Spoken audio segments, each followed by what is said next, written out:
बिस्मिल्लाहिर्रहमानिर्रहीम। अस्सलाम वालेकुम। Welcome to Harvard academy. Dear students, आज का हमारा सेशन फाइनेंस के पार्ट के रेलिवेंट कंटेंट्स को हमने कवर करना है और पहला टॉपिक है फिनेंशियल मार्केट्स एंड इंस्टीट्यूशंस। तो मैंने इनको अलग किया है। पहले सेशन में हम सिर्फ फिनेंशियल मार्केट्स को फोकस करेंगे। टॉपिक की डिटेल में जाने से पहले जैसे हमारी रूटीन होती है, एक समरी देख लेते हैं। उस समरी में से ही चीज़ों को हम निकाल के समझते जाएंगे। तो मार्केट क्या है? सबसे पहले फाइनेंस को देख लेते हैं। फाइनेंशियल या फाइनेंस, फाइनेंस क्या है? फाइनेंस ये है रुपया, पैसा, मनी।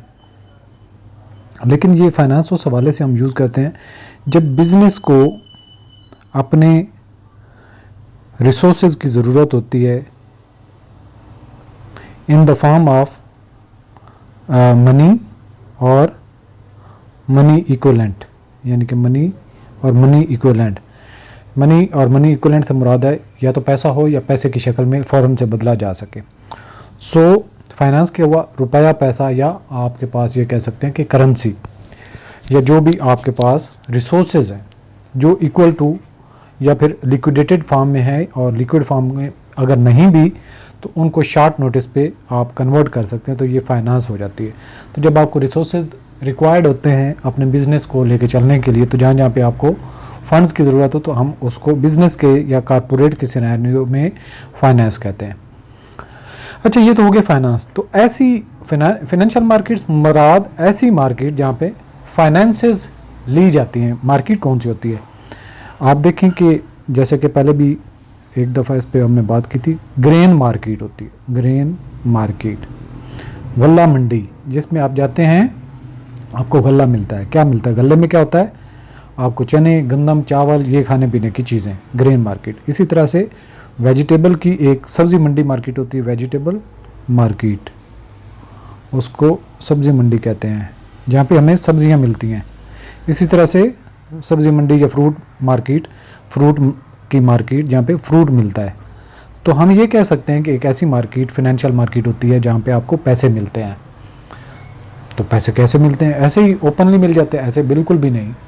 आपको कोई ना कोई अपनी पहचान रखनी होती है। आप इस तरह से ऑथराइज्ड डीलर हो जाते हैं, जो आप स्टॉक एक्सचेंज के ज़रिए से लिस्टेड होते हैं, और आप इस मार्केट के अंदर एंटर हो जाते हैं। मार्केट में एंटर होने से क्या मुराद है कि आप जब भी कोई रुपया पैसा लें तो उसके बदले में या तो उस पर्सन ने जिसने पैसे दिया है उसको स्टॉक देंगे, या उसको डेट की शक्ल में एक सर्टिफिकेट देंगे, या उसको आप बॉन्ड देंगे, और या इसी तरीके से बाकी कोई सर्टिफिकेट देंगे। और उस सर्टिफिकेट, आप देखें, आप जाते हैं कॉलेज में, तो कॉलेज में जाते हैं, बच्चे की फ़ीस या अपनी फ़ीस जमा करते हैं, यूनिवर्सिटी में जाते हैं, तो आपको एक वोचर मिल जाता है। वोचर जब आप TR जिसको हम कहते हैं, या इसी तरह से जब आप अप्लाई करते हैं तो आपके पास एक TR आ जाती है। तो आप क्या TR ऐसे मिल जाती है? नहीं, आप पैसे देते हैं तो उसके बदले में TR मिलती है। ये क्या होता है? एक सर्टिफिकेट होता है कि इस बंदे ने इतने पैसे जमा करवाए हैं। इसी तरह से किसी कंपनी के अंदर आपने पैसा डाला हो तो उसके बदले में आपको हिस्सादारी मिल जाती है, स्टॉक मिल जाता है, डेट का सर्टिफिकेट मिल जाता है, बॉन्ड का कोई सर्टिफिकेट मिल जाता है। वो उसके ऊपर वैल्यू लिखी होती है कि इसने इतना पैसा डाला हुआ है।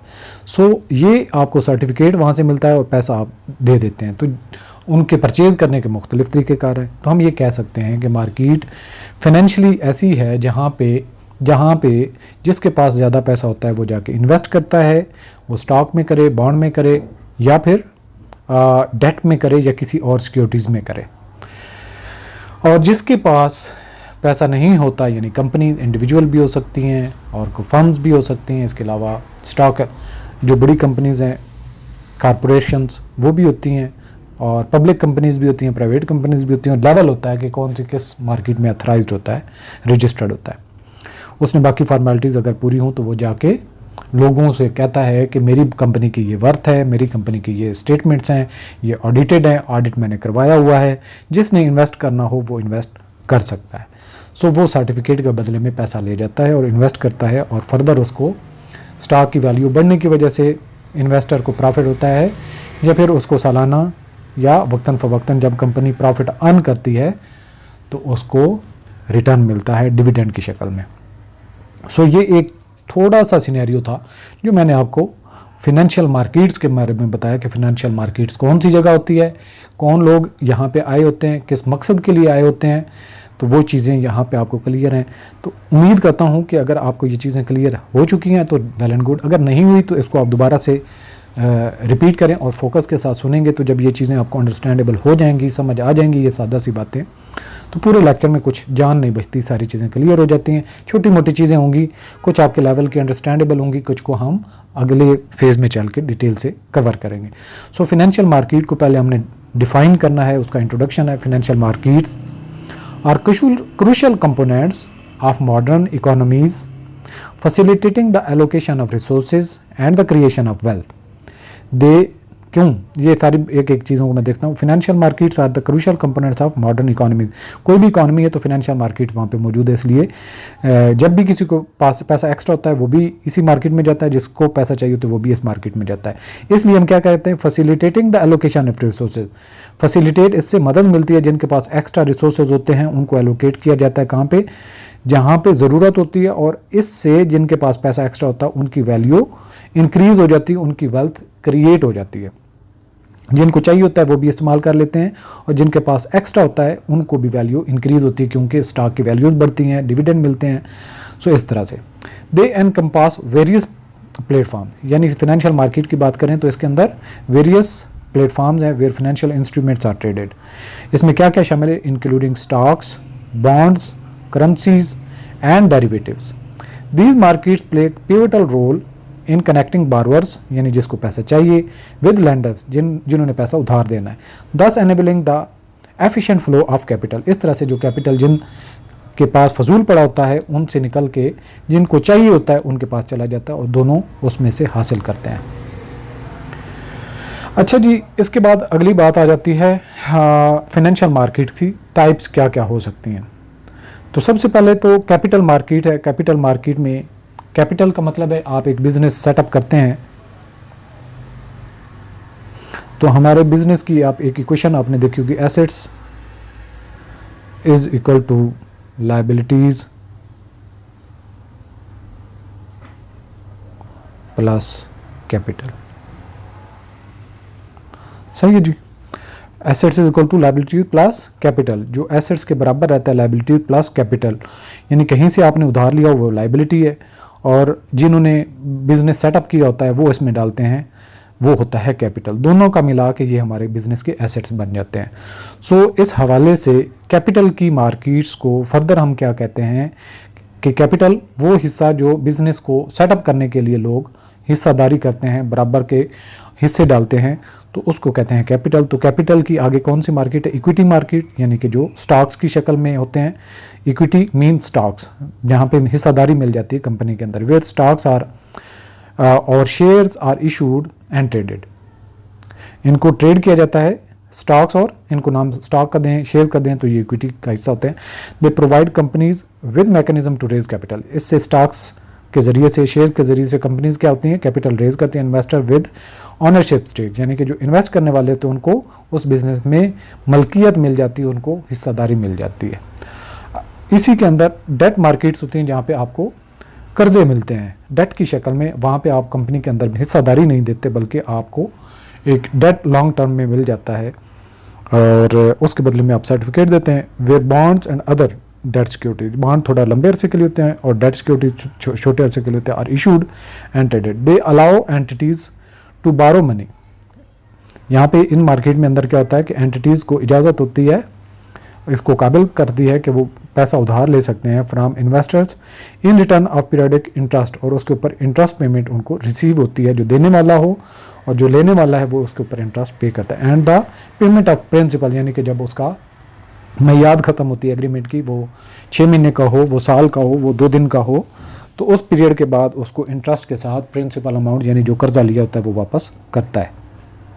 दूसरी मार्केट है मनी मार्केट, यानी कि जहाँ पे आपको मनी एक्सचेंज होता है। मनी मार्केट होती है short term debt instruments are traded in money market, यानी कि कुछ छोटे अरसे के लिए जो इंस्ट्रूमेंट्स होते हैं, 1 डे से लेके 3 मंथ तक का जो पीरियड है उसको हम नॉर्मली शॉर्ट टर्म ही कहते हैं। Are traded in money markets, these instruments typically have maturities of less than 1 year. तो यहाँ पे 1 ईयर का टाइम दिया गया, लेकिन नॉर्मली शॉर्ट टर्म जो है 1 से 3 मंथ का लेते हैं और 6 मंथ तक भी लेके जा सकते हैं।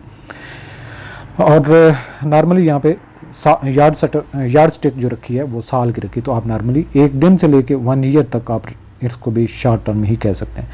इसके लिए कोई ये नहीं है कि ये कंपनी के ऊपर डिपेंड करता है वो कितने कर्जे उसके पास हैं। लेट्स सपोज वो 10 साल की जो कर्जे लेती हैं तो उसके लिए 1 साल का शॉर्ट टर्म हो जाएगा। जो 5 साल के लिए कर्जा लेती है नॉर्मली और 1 साल का उसके लिए शॉर्ट टर्म का हो जाएगा। और एक कंपनी जो है वो साल के लिए नॉर्मली कर्जा लेती है उसके लिए 3 महीने का भी शॉर्ट टर्म हो जाएगा। सो डिपेंड करता है। And include T bills, treasury bills, commercial paper and certificates of deposits. ये मुख्तलिफ हैं जिनको हम मनी मार्केट्स कहते हैं या ट्रेड किए जाते हैं मनी मार्केट के अंदर। Money market provide liquidity and funding for short term, यानी कि जब आपको थोड़े अरसे के लिए किसी चीज़ की ज़रूरत होती है, पैसे की ज़रूरत होती है, तो आप इन सर्टिफिकेट, कमर्शियल पेपर के ज़रिए, सर्टिफिकेट डिपॉजिट्स के ज़रिए, टी बिल के ज़रिए से अपनी कंपनीज जो हैं वो अपनी ज़रूरियात को पूरा करती हैं। तीसरे नंबर पे डेरिवेटिव मार्केट। एक्चुअली ये स्टॉक्स और बॉन्ड्स से ही चीज़ें निकली होती हैं, उन्हीं में से ही लिंक्ड होती हैं। तो ये चूंकि स्टॉक्स और बॉन्ड्स और डेट्स नहीं होते लेकिन उनके साथ लिंक्ड होती हैं, इसलिए हम उन्हीं से वैल्यू डिराइव करते हैं। किसी कंपनी के स्टॉक्स की क्या वैल्यू है, उसकी अपनी कितनी वर्थ है, उसकी बेसिस पे हम उसके जो स्टॉक बाकी जो चीज़ें हैं, जो सर्टिफिकेट वगैरह, उनकी वैल्यू डिटरमिन की जाती है, उनको सेटल किया जाता है, उनके साथ डीलिंग की जाती है उनकी बेसिस पे। तो चूँकि इनडायरेक्टली उसी के साथ लिंक होती है तो इसीलिए डिराइव का वर्ड लिखा हुआ है, डिराइव्ड, यानी कि डेरिवेटिव मार्केट्स जो उन्हीं से माखूज होती हैं लेकिन असल में वो स्टॉक मार्केट्स नहीं होती। Involve the trading of securities whose value is derived from underlying assets, यानी कि such as stocks, bonds and commodities. उन्हीं में से डीलिंग की जाती है, उनके साथ डील किया जाता है, उसके स्टॉक के साथ डिटरमिन किया जाता है और कमोडिटीज़ के साथ लिंक्ड होती हैं, लेकिन होती वो चीज़ें नहीं, ना स्टॉक होता है, ना बॉन्ड होता है, ना कमोडिटीज़, लेकिन लिंक्ड उनके साथ होती हैं, इसलिए इनको हम डेरिवेटिव कहते हैं। Common derivatives include futures, options and swaps. They are used for hedging risk और स्पेकुलेशन। इनका मेन मकसद क्या होता है डेरिवेटिव मार्केट्स का? ये मार्केट ऐसी होती हैं जो इन्वेस्टर होते हैं या जो बारोअर्स होते हैं उनको प्रोटेक्ट करती है। कोई भी किसी को अब नॉर्मल रिस्क लग रहा हो तो वो अपने आप को इंश्योर कर लेता है, वो फ्यूचर का कोई कॉन्ट्रैक्ट कर लेता है, आपस में एग्रीमेंट कर लेते हैं। इसकी बेसिस पे इसको हम कहते हैं हैजिंग, रिस्क और स्पेकुलेशन। ये मार्केट वो होती हैं जो इन्वेस्टर्स को अगर कहीं पे रिस्क ज़्यादा हो उसकी रिस्क को बचने के लिए हेज करती हैं, उसके रिस्क को बचाती हैं और स्पेकुलेशन के हवाले से ये डील करती हैं। इसके अलावा फॉरेन एक्सचेंज मार्केट्स, ऐसी आप मनी मार्केट्स के अंदर जाएं तो जहाँ पे आपको दिरहम मिलते हैं, जहाँ पे आपको डॉलर्स मिलते हैं, जहाँ पे आपको यूरोज मिलते हैं, जहाँ पे आपको जो पाकिस्तानी रुपीज़ हैं वो मिलते हैं। इसके अलावा और बहुत सारे डॉलर्स हैं वो जो आपको करेंसी चेंज करते हैं। जब आप जाते हैं तो हर एक की वैल्यू मुख्तलिफ होती है, यानी कि फॉरेन एक्सचेंज मार्केट्स ऐसी मार्केट्स जहाँ पे दूसरे ममालिक की करेंसीज़ का लेन देन आपस में चल रहा होता है। कोई डॉलर दे के रुपये ले रहा होता है, कोई रुपये दे के डॉलर ले रहा होता है, कोई दिरहम दे के डॉलर ले रहा होता है, कोई डॉलर दे के दिरहम ले रहा होता है। ये डिपेंड करता है। तो ऐसी मार्केट फॉरेक्स मार्केट्स होती हैं, facilitate the trading of currencies. They are essential for international trade and investment, allowing businesses to convert one currency to another. कि जब भी आप इंटरनेशनल लेवल का बिजनेस करना चाहते हैं या इंटरनेशनली ट्रैवल करना चाहते हैं तो आप इन मार्केट के अंदर जाते हैं और अपने करेंसीज़ को आपस में एक्सचेंज करते हैं। सो इसके बाद अगली आ जाती है कमोडिटी मार्केट। ऐसी मार्केट जहाँ पे आप मार्केट के अंदर कमोडिटीज़ ले जाते हैं तो उसको these markets trade raw material and primary products such as oil, gold and agriculture products. Commodity markets can be spot market, यानी फ़ौरन से आप डील करते हैं और डिलीवरी करते हैं, और फ्यूचर मार्केट जिनमें फ्यूचर में आप डील करते हैं कि 1 महीने के बाद हमें डिलीवरी चाहिए और ये आपकी पेमेंट है एडवांस में और ये हमारा रेट फाइनल है। तो ऐसी मार्केट जहाँ पे कमोडिटीज़ एट स्पॉट भी हो सकता है, ऑन स्पॉट बेसिस पे, मतलब फ़ौरन डिलीवरी चाहिए, और इन फ्यूचर है तो फ्यूचर का मतलब है कि आने वाले किसी वक्त में। अच्छा जी, मार्केट्स के बारे में हम देख लिया, क्यों होती हैं फाइनेंशियल मार्केट्स, का पर्पज़ क्या होता है, क्या वहाँ पे होता है, और ओवरऑल हमने मुख्तलिफ उनकी टाइप्स का भी जिक्र कर लिया। अब यहाँ पे आने वाला या ये मार्केट्स कौन सी सहूलियात देती हैं, कौन से वो फंक्शन है जो इन मार्केट्स के वजूद में होने की वजह से हो रहे होते हैं। अगर ये वो मार्केट्स मौजूद ना हों तो ये वो काम नहीं हो सकते जिनका अब हम तज़किरा करेंगे, यानी कि ये इसके फंक्शन है। सबसे पहले तो प्राइस की डिस्कवरी।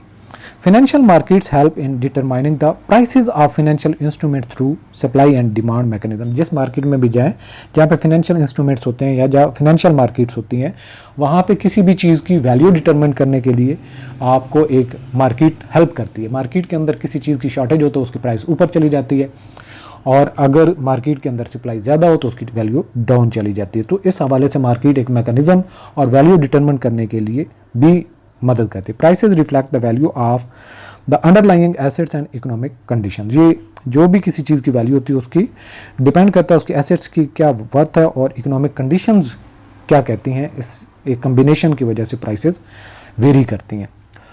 स्टेबल जो कंपनीज होते हैं उनके प्रॉफिट जो है वो ज़्यादा होते हैं, उनकी मार्केट प्राइस जो डिस्कवरी अच्छी होती है। जो नॉर्मली वोलेटाइल होती हैं, जिनकी रिस्की होती हैं, तो उनकी फ्लक्चुएशन भी ज़्यादा होती है, प्राइसेस अप डाउन की मूवमेंट। लिक्विडिटी भी एक हमें मुहैया करती है। लिक्विडिटी से मुराद ये है कि एक बिज़नेस के अंदर पैसे की शॉर्टेज होगी, अब वो फिनेंशियल मार्केट के अंदर जाता है और अपनी ज़रूरत के पैसे सर्टिफिकेट वगैरह इशू करके पैसा ले आता है, और जहाँ पे भी उसने डील करनी हो, बिज़नेस करना हो, लाइबिलिटीज़ मीट करनी हो, वो कर सकता है। सो ये लिक्विडिटी भी फराहम करती हैं मार्केट्स। इन मार्केट के वजूद में होने की वजह से कई सारे जो बिजनेसेस हैं वो बैंकरप्ट होने से बच जाते हैं। These markets provide liquidity allowing investors to buy and sell securities quickly without significantly affecting their prices. High liquidity ensure that assets can be converted into cash with ease. यानी कि high liquidity वो कौन से assets होते हैं जिनको फ़ौरन आप मार्केट में लेके जाएं तो परचेज करने वाले बैठे होते हैं, और जिनको परचेज करने वाले नहीं होते उनकी लिक्विडिटी हाई नहीं होती, लो होती है। अगला जो इसका फंक्शन है वो है रिस्क मैनेजमेंट। जहाँ पे आपको रिस्क हो तो आपको डेरिवेटिव्स आ जाते हैं। डेरिवेटिव्स की मार्केट आपके हेजिंग के ज़रिए से अपने रिस्क को मैनेज करने में मदद करती है। Financial markets offer instruments like derivatives that help individuals and institution manage financial risk. By using hedging strategies entities can protect themselves against adverse price movements. इसके बाद अगला जो इसका है कि कैपिटल फॉर्मेशन। जब किसी बिज़नेस को कैपिटल की ज़रूरत होती है तो वो फिनेंशियल मार्केट में जाता है और डेट की शक्ल में बॉन्ड्स इशू करके, स्टॉक इशू करके वो अपनी ज़रूरत पूरी कर सकते हैं और कैपिटल रेज कर सकते हैं। They facilitate the mobilization of saving किन के पास होती है? जिनके पास पैसा एक्स्ट्रा होता है वही चीज़ें इन्वेस्ट करते हैं, वही पैसा आके लगाते हैं और स्टॉक खरीदते हैं, बॉन्ड्स खरीदते हैं। And there channeling into productive investment. This process supports economic growth and development by funding new projects and businesses. इसके बाद है इंफॉर्मेशन एग्रीगेशन, कि जो आपको इन्फॉर्मेशन चाहिए होती है यहाँ पे फाइनेंशियल मार्केट्स में आपको मिल जाती हैं। मार्केट को आप स्टडी करें, एनालिसिस करें, यहाँ पे आपको बहुत सारी चीज़ें देखने को मिलती हैं। कौन सी कंपनी किसके कितने स्टॉक्स की वैल्यू है और उसकी क्या कंडीशन चल रही, आया वो स्टॉक्स नए इशू कर रही है, इट्स मीन कि उसके पास कोई अपॉर्चुनिटी है जो इसमें वो पैसा लगाना चाहती है। और जब आपकी कंपनी कोई अपने ही स्टॉक्स को बाय बैक कर रही होती है, खुद परचेज़ कर रही होती है, इट्स मीन कि उसके पास अब कोई अपॉर्चुनिटी नहीं है, उसके एक्सपेंशन की तरफ नहीं जा रही बल्कि कॉन्ट्रैक्शन की तरफ जा रही। तो कई सारे यहाँ पे सिग्नल मिलते हैं जिसके ज़रिए से आपको इन्फॉर्मेशन मिल जाती है as a investor. Financial markets aggregate information from various sources which is reflected in the prices of securities. यानी कि जो ही प्राइस वेरिएशन जो होती है उस कंपनी के लिए कोई गुड न्यूज़ हो तो उसके स्टॉक ऊपर जाते हैं, और अगर कोई बैड न्यूज़ हो तो उसके स्टॉक नीचे जाते हैं, वैल्यूज़ कम जाती हैं। Investors and policy makers can use this information to make inform decision. तो इसी से सिग्नल लेते हुए डिसीजन जो ले रही होती है कंपनी, उसी के बेसिस पे वो इन्वेस्टमेंट के डिसीजन लेते हैं कि यहाँ पे इन्वेस्ट करना चाहिए या नहीं करना चाहिए। अच्छा, इसके बाद अगली बात आ जाती है की participants in financial markets. Market की भी हमने बात कर ली, टाइप्स की भी बात कर ली, फंक्शंस की भी बात कर ली कि क्या क्या फंक्शन करती है। अब कौन कौन लोग यहाँ पे आए होते हैं जिनके मफादात प्रोटेक्ट होते हैं या फिर जिनको दिलचस्पी होती है इन मार्केट से? सबसे पहले इंडिविजुअल इन्वेस्टर्स भी होते हैं, जो एक फर्द वाहिद इन्वेस्टर होता है वो भी इस मार्केट में आता है। Private individual who invest their personal savings in various financial instruments to achieve their financial goal. इसके अलावा कौन आए होते हैं जिनके स्टेक होते हैं? इंडिविजुअल के अलावा इंस्टीट्यूशनल इन्वेस्टर्स होते हैं, जिन बड़े बड़े ऑर्गेनाइजेशन के जो इन्वेस्टर्स हैं वो भी आती हैं। ऑर्गेनाइजेशन भी इन्वेस्ट करती है अपनी सेविंग को, जो उनकी रिटेन अर्निंग वगैरह होती हैं। Large organisation such as mutual funds, pension funds, insurance companies and hedge funds that invest substantial amounts of money in the market. अगली बात आ जाती है कारपोरेशंस की। कंपनीज जो बड़ी कंपनीज होती corporate companies that issue stocks and bonds to raise capital for expansion operations and other businesses activities, यानी कि जो कॉर्पोरेशन है उनको जब पैसा चाहिए होता है वो स्टॉक इशू करते हैं, बॉन्ड इशू करते हैं और कैपिटल रेज करके जो प्रोजेक्ट उनको दस्तयाब होता है उसमें पैसा जाके इन्वेस्ट करते हैं, फर्दर उसको उससे रिटर्न हासिल करते हैं, सो कॉर्पोरेशन भी आते हैं। इसके अलावा गवर्नमेंट के इंटरेस्ट होते हैं, entities that issue securities like bonds to finance public projects and manage national debt, यानी कि जो कौमी ख़जाने के अंदर पैसे की कमी हो जाए तो गवर्नमेंट भी बॉन्ड्स इशू करती है, जिस तरह स्टेट बैंक वगैरह है, वो बॉन्ड इशू करते हैं गवर्नमेंट की तरफ से, और जो पैसा लोग बॉन्ड खरीदने में लगाते हैं वो फिर गवर्नमेंट के पास एज अ लोन चला जाता है, एज अ डेट चला जाता है। इसके बाद अगली बात आ जाती है इंटरमीडियरीज़ की, जो दरमियान में तबका होता है, यानी मैं चाहता हूँ स्टॉक के अंदर इन्वेस्ट करूँ लेकिन मुझे पता नहीं है, तो एक प्रोफेशनल लोग होते हैं जो इंटरमीडियरीज़ के नाम से जो मुझे फैसिलिटेट करते हैं डिसीजन मेकिंग में, तो उनको इंटरमीडियरीज़ कहते हैं। Financial institute such as banks, brokers और investment firms that facilitate transaction between buyers and sellers, provide advisory services and manage assets. अगर रेगुलेशन की बात की जाए तो गवर्नमेंट एक रेगुलेशन के मुताबिक इस पूरी मार्केट को लेके चलती है, उसका क्या मैकेनिज़्म है, स्टॉक एक्सचेंज इन सारी चीज़ों को रेगुलेट करती है, कौन सी कंपनी अब इन फिनेंशियल मार्केट्स के अंदर एंटर हो सकती है, कौन सी कंपनी स्टॉक इशू कर सकती है, वो एक फ्रेमवर्क है, वो एक तरीक़ाकार है, वो रेगुलेशंस है, उस मैकेनिज़्म के ज़रिए से रजिस्टर्ड होना पड़ता है, तब जाके कोई भी इसमें जाके इन्वेस्ट कर सकता है। इसी तरीके से जो इन्वेस्टर्स हैं उनको भी एक प्रोसीजर के मुताबिक जाना पड़ता है। Financial markets are regulated to ensure their integrity, efficiency and transparency. Regulatory bodies such as securities and exchange commission of Pakistan in the United States oversee market activities to protect investors, maintain their fair trading practices and prevent fraud and manipulation. Regulations include disclosure requirements, trading rules and enforcement mechanism to uphold market confidence and stability. अच्छा जी, इसके challenges और trends क्या हैं? जो challenge है in markets के अंदर, सबसे पहले टेक्नोलॉजिकल एडवांसमेंट। टेक्नोलॉजी बहुत तेज़ी से बढ़ रही है और इसके साथ अपडेट रहने की ज़रूरत होती है। कई सारी चीज़ें जो होती थी पहले, स्टॉक एक्सचेंज में इन्वेस्टर जाते थे, सारा दिन बैठते थे और सारी चीज़ें करते थे। अब आपके पास सेल फोन में, लैपटॉप पे हर चीज़ें ये चीज़ें मौजूद हैं, आप इन चैलेंजेस को भी देखते हैं। Innovations like algorithm trading, blockchain and artificial intelligence are transforming financial markets, improving efficiency but also introducing new risk and regulatory challenges। यहाँ पे ये बात की गई है कि जो पुराना एक ट्रेंड था उसके साथ साथ अब डाटा बेसिस आपके पास सामने अवेलेबल हैं, एल्गोरिथम्स हैं, आपकी सारी चीज़ों के ऊपर टेस्ट लगा सकते हैं, आपके पास लेटेस्ट टेक्नोलॉजी है, आपको डिसीजन मेकिंग बहुत तेज़ी से और आसानी से हो सकती है, लेकिन इसके साथ साथ रिस्क भी मौजूद रहता है। इसके बाद है ग्लोबलाइजेशन, यानी कि पहले आपको एक ही मुल्क के अंदर इन्वेस्ट करना, आप स्टॉक एक्सचेंज में जाते थे, अब पूरी दुनिया की किसी भी मार्केट के अंदर कहीं किसी मुल्क का भी बंदा इन्वेस्ट कर सकता है। तो ये ग्लोबलाइजेशन का भी एक चैलेंज है, एक ट्रेंड चल चुका है कि ग्लोबलाइजेशन, आप यहाँ पे बैठे हुए अमेरिकन मार्केट के अंदर एंटर हो सकते हैं, अमेरिकन बैठे हुए किसी डेवलपिंग कंट्रीज़ में भी इन्वेस्ट कर सकते हैं। Financial markets are becoming increasingly interconnected, allowing for greater capital flow across borders but also creating systematic risk that can lead to global financial crisis। इसके बाद अगला जो चैलेंज है वो है रेगुलेटरी चेंजेस। वक्तन फ़वक्तन जो रेगुलेशंस आते रहते हैं उनको पूरा करना भी एक हमेशा चैलेंज रहता है। Continuous updates to regulations are necessary to address emerging issues such as cyber security threats, market manipulations and the rise of fintech companies. इसके अलावा जो सस्टेनेबल इन्वेस्टिंग है, सस्टेनेबल इन्वेस्टिंग मतलब ऐसी इन्वेस्टमेंट जो आपको देर पा प्रॉफिट दे, देर पा आपको उससे ग्रोथ मिले। There is growing focus on environmental, social and governance criteria in investment decisions driven by investor demand for responsible and sustainable investment options. So ये एक अच्छा ट्रेंड है जिसको आपने अडॉप्ट करना चाहिए। और पूरी जो इवन के यूनाइटेड नेशन ने 17 सस्टेनेबल डेवलपमेंट गोल सेट किए हैं जो दुनिया को चाहिए कि उन पर अमल करें, एडवांस कंट्रीज़ उस पर ज़्यादा तेज़ी से काम कर रहे हैं।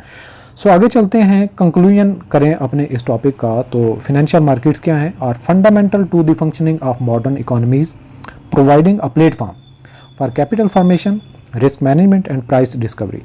दे support economic growth by efficiently allocating resources and offering liquidity. As financial markets evolve with technological advancements and globalization, regulatory framework must adopt adapt to ensure their stability, integrity, and efficiency. Understanding the dynamic of financial markets is crucial for investors, policymakers, and stakeholders to navigate the complexities and capitalize on the opportunities they present. सो ये था आज की हमारा session. अब हम चलते हैं test की तरफ, जो इम्पोर्टेंट क्वेश्चन जहाँ से इस सेशन में इस टॉपिक में से पूछे जा सकते हैं. आपने अपने टॉपिक की अंडरस्टैंडिंग की बेसिस पे अपने आप को असेस करना है कि कैसा रहा आपका लर्निंग का ये phase. What is the primary function of capital markets? Option A, to facilitate short term borrowing and lending. Option B, to trade commodities like gold and oil. Option C, to provide a mechanism for raising long-term capital. Option D, to manage currency exchange rates. Right option is C, to provide a mechanism for raising long-term capital. Question number 2. Which of the following instruments is commonly traded in money markets? Corporate bonds, treasury bills, equity shares, foreign exchange. Right option is D, bills. Question number 3. What type of financial market involves the trading of securities whose value is derived from underlying assets? Capital markets, money markets, derivative markets, foreign exchange markets. Right option is derivatives markets. Question number 4. Which market facilitates the trading of currencies? Commodity markets, money markets, equity markets, foreign exchange markets. Right option is D, foreign exchange markets. Question number 5. What is the key function of financial markets related to providing liquidity? Price discovery, capital formation, risk management, enabling quick buy and sell transaction. Right option is D, enabling quick buy and sell transactions. Question number 6. Who are the primary regulators of financial markets? Institutional investors, central banks, regulatory bodies like the SEC, individual investors. Right option is C, regulatory bodies like the Security Exchange Commission. Question number 7. Which participant in financial markets typically invest large amount of money on behalf of others? Individual investors, institutional investors, corporations, governments. Right option is institutional investors. Question number 8. Which of the following is a primary risk management tool in financial markets? Equities, commodities, derivatives, foreign currencies. Right option is derivatives. Question number 9.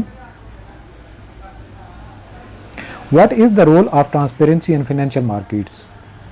To increase market volatility, to ensure clear and open communication with stakeholders, to reduce the number of market participants, to increase the complexity of financial instruments. Right option is B, to ensure clear and open communication with stakeholders. Question number 10. What trend in financial markets is driven by investor demand for responsible investment options? Option A, globalization. Option B, technological advancements. Option C, sustainable investing. Option D, increased regulations. Right option is C, sustainable investing. आज का session यहाँ पे conclude करते हैं. इंशाल्लाह next session में मिलते हैं. अल्लाह हाफिज़.